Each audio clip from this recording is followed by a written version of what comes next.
यह वीडियो सिर्फ मनोरंजन के लिए बनाई गई है। तो हम स्टोरी को शुरू करते हैं।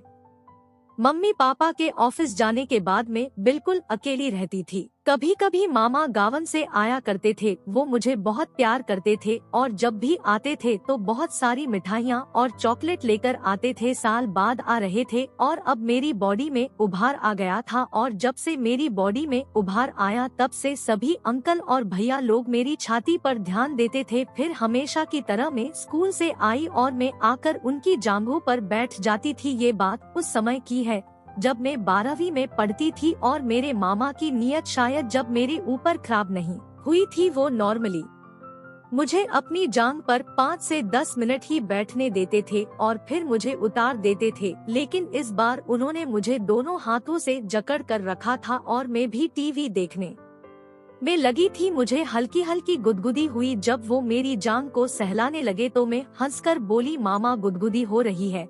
तो मामा ने कहा, तू टीवी देख, बहुत अच्छा सीन चल रहा है। और मैं टीवी देखने लगी।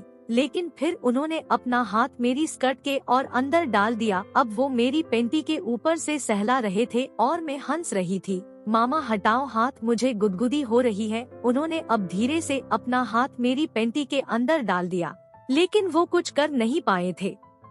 फिर उन्होंने कहा, रेशु एक पैर नीचे करो, और मैंने पैर नीचे कर दिया और वो धीरे धीरे मेरी दोनों टांगों के बीच में सहलाने लगे। मुझे थोड़ी भी भनक तक नहीं थी कि मामा मेरी बॉडी के साथ कुछ गलत कर रहे थे। फिर मुझे थोड़ी देर के बाद दर्द हुआ और टांगे सिकुड़ कर मैंने मामा का हाथ पकड़ लिया और जब मामा ने हाथ निकाला तो मुझे पता चला कि मामा फिंगरिंग कर रहे थे। और फिर मामा ने मेरा ध्यान टीवी की तरफ कर दिया और धीरे से मेरी पेंटी निकाल दी। फिर मैंने पूछा कि मामा पेंटी क्यों निकाल दी?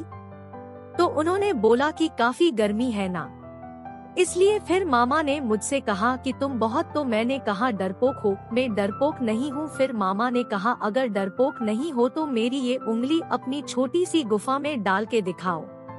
फिर मैंने कहा ठीक है, आप फिंगर डाल लो। फिर मामा धीरे से अपनी उंगली मेरी छोटी नाजुक सी गुफा के पास लाए और डालने लगे और मुझे जैसे दर्द हुआ तो मैंने टांगे समेट दी। फिर वो अपनी जीभ से मेरी गुफा को सहलाने लगे। मुझे अजीब सी गुदगुदी हो रही थी, लेकिन उसके साथ साथ अच्छा भी लग रहा था। फिर उन्होंने मुझे 2 मिनट के बाद छोड़ दिया। अब वो हर दिन स्कूल से आने के बाद मुझे अपनी जांघ पर बैठाकर अपनी मेरी गुफा को सहलाते थे और मैं होकर अपने पैर फैलाए हुए उनके कंधे पर अपना सिर रखकर सोए रहती थी।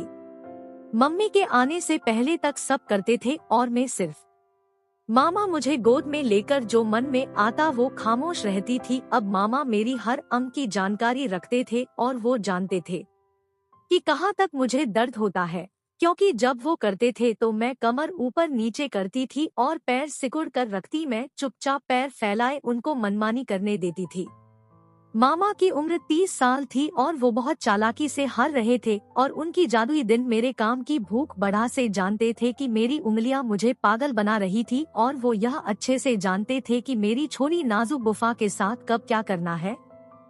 कभी कभी तो बिना स्कूल की ड्रेस चेंज किए ही मेरी गुफा को सहलाने लग जाते थे और मैं लास्ट पीरियड से स्कूल में मामा को मिस करती थी। एक दिन मेरे एक रिलेटिव की शादी थी और मम्मी पापा ने प्लानिंग की हम सब जाएंगे, लेकिन मामा ने मुझसे कहा कि तुम कह दो कि तुम्हारा टेस्ट है। और मैंने अपने पापा मम्मी को यही कहा और उन्होंने कहा कि तो तुम अकेली कैसे रहोगी? तो मैंने मामा का नाम लिया और वो मान गए। ये मेरी जिंदगी की सबसे बड़ी भूल थी और वो दिन आ ही गया जिस दिन मेरे पापा मम्मी को जाना था। मैं सुबह स्कूल चली गई और उनकी ट्रेन सुबह 10 बजे की थी। फिर मैं जब स्कूल से आई तो घर में मामा थे और फिर मैं जब स्कूल से आई मामा ने मेरे आते ही म्यूजिक लगा दी और मेरे साथ डांस करने लगे। उनको मुझे छूना बहुत अच्छा लग रहा था। उन्होंने मुझे किस किए। अब वो मेरे दूध को दबा रहे थे। मैंने कहा कि मामा मैं पहले नहा कर आती, ठीक है तो नहा ले और मैं नहने हूँ। तो वो बोले चली गई और मेरे नहाते समय मामा ने डोर नॉक किया और मैंने जैसे ही कुंडी खुली तो वहाँ झट से दरवाजे को धक्का देकर अंदर आ गए और मेरे भीगे बदन को सिर्फ पेंटी में देखने लगे। फिर मैंने जब मामा को देखा तो वो पूरे नंगे थे। मेरी नजर सीधे उनके काले नाक पर गई जो इतना बड़ा था कि मेरी नजर वहाँ से हट ही गई नहीं रही थी। मैंने पहली बार मेरे मामा को ऐसा देखा था। मामा मेरे पूरे बदन पर साबुन लगाकर मसल रहे थे और बोल रहे थे, मैं तुम्हें आज पेलूंगा। और वो मेरे ऊपर आ गए और मेरे होंठ काटने लगे और कहा, हाँ करो। मामा बोले, मैं करूँ तो आज सील तोड़ दूंगा, लेकिन चिल्लाना मत। और मुझे अब समझ में आ रहा था कि पेलाई क्या होती है। मैं समझ गई थी कि मामा छोड़ेंगे तब जब तक अपने आप नहीं तक मुझे ऐसे ही उनके शॉट्स लेने पड़ेंगे। अब मुझे दर्द हो रहा था, मुझसे उठा भी नहीं जा रहा।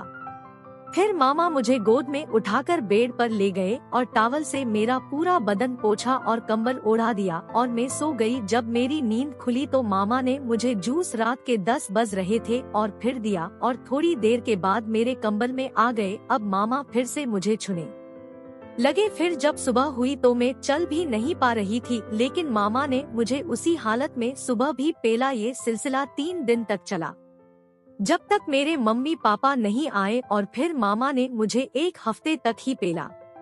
यदि ये स्टोरी आपको पसंद आई हो तो अपने दोस्तों और अन्य लोगों के साथ शेयर जरूर करिएगा। और